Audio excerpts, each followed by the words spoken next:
ধন্যবাদ বন্ধুরা, আপনারা আমার এই ভিডিওটি যেখান থেকে দেখছেন সবাইকে অভিনন্দন এবং ধন্যবাদ জানাচ্ছি। আমার এই কৃষি চ্যানেলের সবাইকেই ধন্যবাদ জানিয়ে আমি আমার ভিডিও শুরু করছি। দেখুন, আজকে এসেছি আমি ভুট্টা চাষ সম্বন্ধে এবং ভুট্টা যে আমরা কেন চাষ করব, ভুট্টা আমরা কিভাবে চাষ করে লাভবান হতে পারবো, তারই কিছু খুঁটিনাটি বিষয়ে আজকে আমি আলোচনা করছি। তো বন্ধুরা, আপনারা দেখতে পাচ্ছেন এই ভুট্টা চাষে কিন্তু আমরা অধিক লাভবান হতে পারি। বন্ধুরা, আমরা যেখানে ধান চাষ করতে পারি না, অর্থাৎ যেখানে ধান চাষে আমাদের ব্যয়বহুল বেশি হয়ে থাকে, সেখানে কিন্তু এই সহজে ভুট্টা চাষ হয়ে থাকে এবং এই ভুট্টা চাষে খরচ অত্যাধিক একটু ধানের থেকে একটু কম হয়ে থাকে এবং এই ভুট্টা চাষে ধানের থেকেও কিন্তু অধিক লাভবান আমরা হতে পারি।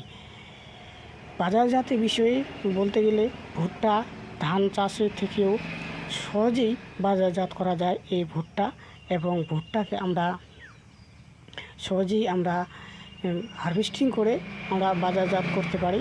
সেই জন্য বন্ধুরা, আমরা এই ভুট্টাকে ধানের থেকে একটু বেশি গুরুত্ব দিতে পারি।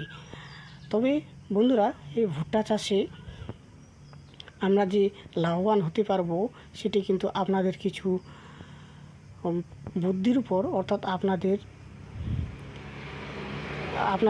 যে ভুট্টা চাষ করবেন তার উপর আপনাদের নির্ভর করবে। তো আপনারা সঠিক পদ্ধতিতে সঠিক পরিচর্যার মাধ্যমে যদি আপনারা ভুট্টা চাষ করতে পারেন, তাহলে কিন্তু ধানের থেকে আপনারা অধিক লাভবান হতে পারবেন। ভুট্টা চাষে কিন্তু আপনাদেরকে অবশ্যই প্রথমেই জাত নির্বাচন করতে হবে, এবং এই জাত যদি নির্বাচন আপনারা ঠিকমতো না করতে পারেন, তাহলে কিন্তু ভুট্টা চাষে কিন্তু আপনারা তেমন কোনো লাভবান হতে পারবেন না। কারণ ভুট্টা চাষে বিভিন্ন ধরনের জাত থাকে, সেই জাতগুলিকে আপনাদেরকে নির্বাচন করতে হবে। এবং ভুট্টা আমরা যে 3 মরশুম আছে, রবি শস্য খারিফ মরশুমেই আমরা ভালোভাবে ভুট্টা চাষ করতে পারি। এবং এই যে ভুট্টা চাষে আপনারা